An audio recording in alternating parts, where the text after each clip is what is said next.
Leviticus chapter 4. Now the Lord spoke to Moses, saying, Speak to the children of Israel, saying, If a person sins unintentionally against any of the commandments of the Lord in anything which ought not to be done, and does any of them, if the anointed priest sins, bringing guilt on the people, then let him offer to the Lord for his sin which he has sinned a young bull without blemish as a sin offering. He shall bring the bull to the door of the tabernacle of meeting before the Lord, lay his hand on the bull's head, and kill the bull before the Lord. Then the anointed priest shall take some of the bull's blood and bring it to the tabernacle of meeting. The priest shall dip his finger in the blood and sprinkle some of the blood 7 times before the Lord in front of the veil of the sanctuary.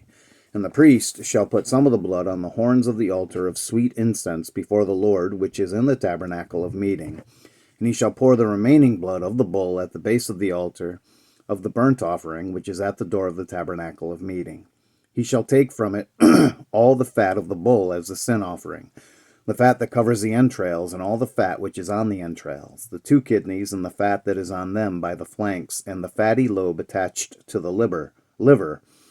Above the kidneys he shall remove, as it was taken from the bull of the sacrifice of the peace offering.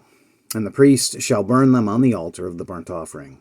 But the bull's hide and all its flesh, with its head and legs, its entrails and offal, the whole bull he should carry outside the camp to a clean place where the ashes are poured out, and burn it on wood with fire. Where the ashes are poured out, it shall be burned. Now if the whole congregation of Israel sins unintentionally, and the thing is hidden from the eyes of the assembly, and they have done something against any of the commandments of the Lord in anything which should not be done, and are guilty, when the sin which they have committed becomes known, then the assembly shall offer a young bull for the sin, and bring it before the tabernacle of meeting. And the elders of the congregation shall lay their hands on the head of the bull before the Lord. Then the bull shall be killed before the Lord. The anointed priest shall bring some of the bull's blood to the tabernacle of meeting. Then the priest shall dip his finger in the blood and sprinkle it 7 times before the Lord in front of the veil. And he shall put some of the blood on the horns of the altar which is before the Lord, which is in the tabernacle of meeting, and he shall pour the remaining blood at the base of the altar of burnt offering, which is at the door of the tabernacle of meeting. He shall take all the fat from it and burn it on the altar. And he shall do with the bull as he did with the bull as a sin offering. Thus he shall do with it. So the priest shall make atonement for them, and it shall be forgiven them. Then he shall carry the bull outside the camp, and burn it as he burned the first bull. It is a sin offering for the assembly. When a ruler has sinned and done something unintentionally against any of the commandments of the Lord his God in anything which should not be done, and is guilty, or if his sin which he has committed comes to his knowledge, he shall bring as his offering a kid of the goats, a male without blemish. And he shall lay his hand on the head of the goat, and kill it at the place where they kill the burnt offering before the Lord. It is a sin offering. The priest shall take some of the blood of the sin offering with his finger, put it on the horns of the altar of burnt offering, and pour its blood at the base of the altar of burnt offering. And he shall burn all its fat on the altar, like the fat of the sacrifice of the peace offering. So the priest shall make atonement for him concerning his sin, and it shall be forgiven him. If any one of the common people sins unintentionally by doing something against any of the commandments of the Lord in anything which ought not to be done, and is guilty, or if his sin which he has committed comes to his knowledge, then he shall bring as his offering a kid of the goats, a female without blemish, for his sin which he has committed, and he shall lay his hand on the head of the sin offering, and kill the sin offering at the place of the burnt offering. Then the priest shall take some of its blood with his finger, put it on the horns of the altar and burnt offering, and pour all the remaining blood at the base of the altar. He shall remove all its fat, as fat is removed from the sacrifice of the peace offering, and the priest shall burn it on the altar for a sweet aroma to the Lord. So the priest shall make atonement for him, and it shall be forgiven him. If he brings a lamb as his sin offering, he shall bring a female without blemish. Then he shall lay his hand on the head of the sin offering, and kill it as a sin offering at the place where they kill the burnt offering. The priest shall take some of the blood of the sin offering with his finger, put it on the horns of the altar of burnt offering, and pour all the remaining blood at the base of the altar. He shall remove all its fat, as the fat of the lamb is removed from the sacrifice of the peace offering. Then the priest shall burn it on the altar according to the offerings made by fire to the Lord. So the priest shall make atonement for his sin that he has committed, and it shall be forgiven him. Leviticus chapter 5. If a person sins in hearing the utterance of an oath, and is a witness whether he has seen or known of the matter, if he does not tell it, he bears guilt. Or if a person touches any unclean thing, whether it is the carcass of an unclean beast, or the carcass of unclean livestock, or the carcass of unclean creeping things, he is unaware, and he is unaware of it, he shall also be unclean and guilty. Or if he touches human uncleanness, whatever uncleanness with which a man may be defiled,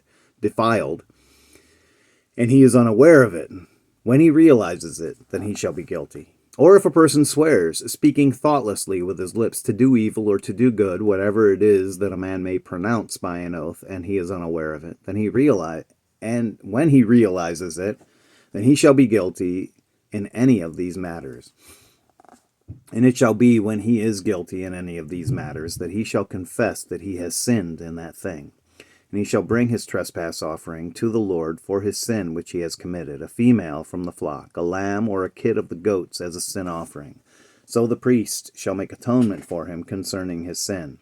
If he is not able to bring a lamb, then he shall bring to the Lord for his trespass which he has committed 2 turtle doves or 2 young pigeons, one as a sin offering and the other as a burnt offering. And he shall bring them to the priest, who shall offer that which is for the sin offering first, and wring off its head from its neck, but shall not divide it completely. Then he shall sprinkle some of the blood of the sin offering on the side of the altar, and the rest of the blood shall be drained out at the base of the altar. It is a sin offering. And he shall offer the second as a burnt offering according to the prescribed manner. So the priest shall make atonement on his behalf for his sin which he has committed, and it shall be forgiven him. But if he is not able to bring 2 turtle doves or 2 young pigeons, then he who sinned shall bring for his offering 1/10 of an ephah of fine flour as a sin offering. He shall put no oil on it, nor shall he put frankincense on it, for it is a sin offering. Then he shall bring it to the priest, and the priest shall take his handful of it as a memorial portion, and burn it on the altar according to the offerings made by fire to the Lord. It is a sin offering.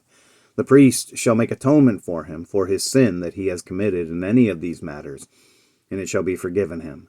The rest shall be the priest's as a grain offering. Then the Lord spoke to Moses, saying, If a person commits a trespass and sins unintentionally in regard to the holy things of the Lord, then he shall bring to the Lord as his trespass offering a ram without blemish from the flocks, with your valuation in shekels of silver according to the shekel of the sanctuary as a trespass offering. And he shall make restitution for the harm that he has done in regard to the holy thing, and shall add 1/5 to it, and give it to the priest. So the priest shall make atonement for him with the ram of the trespass offering, and it shall be forgiven him. If a person sins and commits any of these things, which are forbidden to be done by the commandments of the Lord, though he does not know it, yet he is guilty and shall bear his iniquity. And he shall bring to the priest a ram without blemish from the flock, with your valuation as a trespass offering. So the priest shall make atonement for him regarding his ignorance in which he erred and did not know it, and it shall be forgiven him. It is a trespass offering. He has certainly trespassed against the Lord. Leviticus chapter 6. And the Lord spoke to Moses, saying, If a person sins and commits a trespass against the Lord by lying to his neighbor about what was delivered to him for safekeeping, or about a pledge, or about a robbery, or if he has extorted from his neighbor, or if he has found what was lost and lies concerning it, and swears falsely in any one of these things that a man may do in which he sins, then it shall be, because he has sinned and is guilty, that he shall restore what he has stolen, or the thing which he has extorted, or what was delivered to him for safekeeping, or the lost thing which he found, or all that about which he has sworn falsely. He shall restore its full value, add 1/5 more to it, and give it to whomever it belongs on the day of his trespass offering. And he shall bring his trespass offering to the Lord, a ram without blemish from the flock, with your valuation as a trespass offering to the priest. So the priest shall make atonement for him before the Lord, and he shall be forgiven for any one of these things that he may have done in which he trespasses. Then the Lord spoke to Moses, saying, Command Aaron and his sons, saying, This is the law of the burnt offering. The burnt offering shall be on the hearth upon the altar all night until morning, and the fire of the altar shall be kept burning on it. And the priest shall put on his linen garment, and his linen trousers he shall put on his body, and take up the ashes of the burnt offering which the fire has consumed on the altar, and he shall put them beside the altar. Then he shall take off his garments, put on other garments, and carry the ashes outside the camp to a clean place. And the fire on the altar shall be kept burning on it. It shall not be put out. And the priest shall burn wood on it every morning, and lay the burnt offering in order on it, and he shall burn on it the fat of the peace offerings. A fire shall always be burning on the altar. It shall never go out. This is the law of the grain offering. The sons of Aaron shall offer it on the altar before the Lord. He shall take from it his handful of fine flour of the grain offering with its oil, and all the frankincense which is on the grain offering, and shall burn it on the altar for a sweet aroma, as a memorial to the Lord. And the remainder of it Aaron and his sons shall eat. With unleavened bread it shall be eaten in a holy place. In the court of the tabernacle of meeting they shall eat it. It shall not be baked with leaven. I have given it as their portion of my offerings made by fire. It is most holy like the sin offering and the trespass offering. All the males among the children of Aaron may eat it. It shall be a statute forever in your generations concerning the offerings made by fire to the Lord. Everyone who touches them must be holy. And the Lord spoke to Moses, saying, This is the offering of Aaron and his sons, which they shall offer to the Lord, beginning on the day when he is anointed. 1/10 of an ephah of fine flour is a daily grain offering, half of it in the morning, and half of it at night. It shall be made in a pan with oil. When it is mixed, you shall bring it in. The baked pieces of the grain offering you shall offer for a sweet aroma to the Lord. The priest from among his sons, who is anointed in this place, shall offer it. It is a statute forever to the Lord. It shall be wholly burned. For every grain offering for the priest shall be wholly burned. It shall not be eaten. Also the Lord spoke to Moses, saying, Speak to Aaron and to his sons, saying, This is the law of the sin offering. In the place where the burnt offering is killed, the sin offering shall be killed before the Lord. It is most holy. The priest who offers it for sin shall eat it. In a holy place it shall be eaten, in the court of the tabernacle of meeting. Everyone who touches its flesh must be holy. And when its blood is sprinkled on any garment, you shall wash that on which it was sprinkled in a holy place. But the earthen vessel in which it is boiled shall be broken, and if it is boiled in a bronze pot, it shall be both scoured and rinsed in water. All the males among the priests may eat it. It is most holy. But no sin offering from which any of the blood is brought into the tabernacle of meeting to make atonement in the holy place shall be eaten. It shall be burned in the fire. God bless the reading of his word today.